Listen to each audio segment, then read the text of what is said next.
आलमगीर साहब, आपने कहा कि 19 सीटें आपने जीती, मगर आदाद शुमार तो कुछ और ही बताते हैं।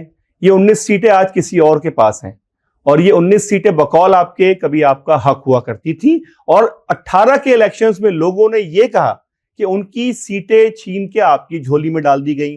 तो आज आप इस मुश्किल से गुजर रहे हैं, और उस वक्त जिस वक्त आपके सर पे हुमा बैठा था, क्या फर्क नजर आता है? देखिए, फर्क, सबसे बड़ा फर्क ये है, मैं इसीलिए कह रहा हूँ कि जो बात मैं कर रहा हूँ वो सब्सटेंशियल है। ऐसे नहीं है कि मैं हवाई कोई बात कर रहा हूँ।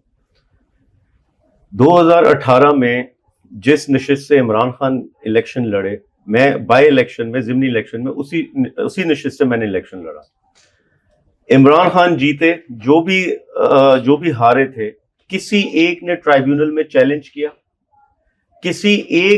कोई एक गया अपने फॉर्म 45 लेकर के वो बताए कि मेरा ये रिजल्ट है और मुझे दिया गया ये रिजल्ट है। सर, कहा जाता है कि उनको मजबूर किया गया कि आपकी बैसाखी बन जाए, आपकी सपोर्ट बन जाए। मैं कंप्लीट कर दूं प्लीज।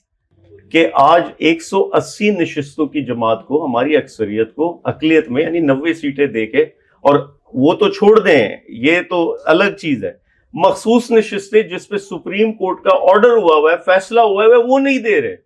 सेनेट के इलेक्शंस अभी तक हुए नहीं है, इनकम्प्लीट। आपने हाउस पर आपने सदर भी मुंतखब कर दिया, आपने जो है वो वहां के स्पीकर्स वगैरह ये सब मुंतखब कर दिए। ये आइन की धज्जियां उड़ाई गई हैं, ये तो पूरे सिस्टम का मजाक उड़ाया गया है।